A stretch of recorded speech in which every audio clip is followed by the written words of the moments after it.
સુરતથી મૌલવી અબુબકરની ધરપકડનો મામલો હાલ સામે આવી રહ્યો છે। વાત કરીએ સુરત વિસ્તારની તો સુરતમાં મૌલવી અબુબકરની ધરપકડનો મામલો સામે આવી રહ્યો છે। સુરેશ રાજપૂત ઉપદેશ રાણાને ધમકી અપાઈ હતી। નિશાંત શર્મા સહિતના હિન્દુ નેતાઓને ધમકી આપવામાં આવી હતી। તો ગ્રુપ કોલ દ્વારા હત્યાની ધમકીઓ આપવામાં આવી હતી। ત્યારે આ સમગ્ર મામલો હાલ સામે આવી રહ્યો છે। વધુ રિમાન્ડમાં સ્ફોટક વિગતો બહાર આવવાની છે શક્યતા। તો અન્ય રાજ્યની પોલીસનો પણ પૂરતો સહકાર હાલ પ્રાપ્ત થઈ રહ્યો છે। સુરત વિસ્તારમાં મૌલવી અબુબકરનો ધરપકડનો મામલો સામે આવી રહ્યો છે। સુરેશ રાજપૂત ઉપદેશ રાણાને ધમકી આપવામાં આવી હતી। તો આ સાથે જ નિશાંત શર્મા સહિતના હિન્દુ નેતાઓને ધમકી આપવામાં આવી હતી।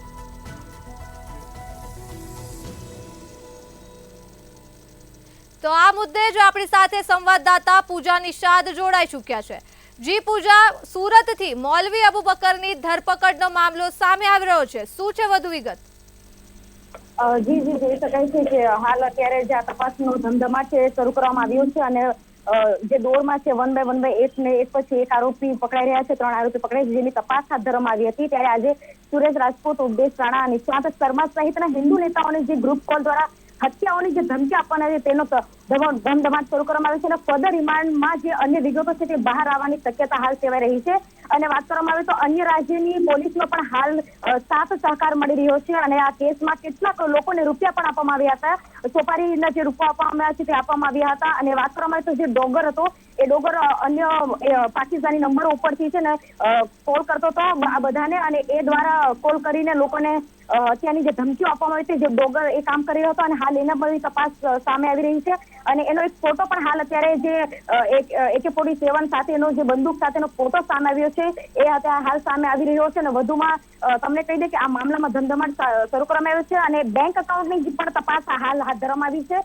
અને જે પૈસા ટ્રાન્સફરના પગલે જે ઉપયોગ કરાતા હતા, પૈસા ક્યાંથી ઉપયોગ કરવામાં આવતા અને કેવી રીતે ટ્રાન્સફર કરવામાં આવતા તે મામલે પણ તપાસ હાથ ધરવામાં આવી છે। એકચ્યુઅલી પુરાવા છે અને તેવા લોકોની પણ ધરપકડ કરવામાં આવી છે। શહેનાઝ પાસેથી ભારત અને નેપાળની નાગરિકતા મળી આવી છે। વધુમાં જણાવી દઈએ કે જેને વેરીફાઈ કરવામાં હાલ આવી રહ્યા છે, જોવામાં આવી રહ્યું છે કે આ નાગરિકતા ભારતની છે કે નેપાળની છે તે જોવામાં આવી રહ્યું છે। અને મૌલવીના ઘરેથી મળેલા જે ડોક્યુમેન્ટ હતા એ બોગસ આધાર પુરાવા સામે આવી રહ્યા છે અને કેમ કે તેની તપાસ કરવામાં આવી રહી છે કે કેમ તે જોવામાં પણ આવી રહી છે અને આરોપીઓ અલગ અલગ વ્યક્તિઓને ટાર્ગેટ કરતા હતા। જી, સમગ્ર માહિતી બદલ આભાર। તો હાલ આ મહત્વના સમાચાર સુરતથી પ્રાપ્ત થઈ રહ્યા છે। સુરતમાં મૌલવી અબુબકરની ધરપકડનો મામલો સામે આવી રહ્યો છે। સુરેશ રાજપૂત, ઉપદેશ રાણા સાથે જ નિશાંત શર્મા સહિતના હિન્દુ નેતાઓને ધમકી આપવાની માહિતી પ્રાપ્ત થઈ રહી છે। ગ્રુપ કોલ દ્વારા હત્યાની ધમકીઓ આપવામાં આવી હતી। તો વધુ રિમાન્ડમાં સ્ફોટક વિગતો બહાર આવવાની છે શક્યતા। સાથે જ અન્ય રાજ્યની પોલીસનો પણ પૂરતો સહકાર પ્રાપ્ત થઈ રહ્યો છે।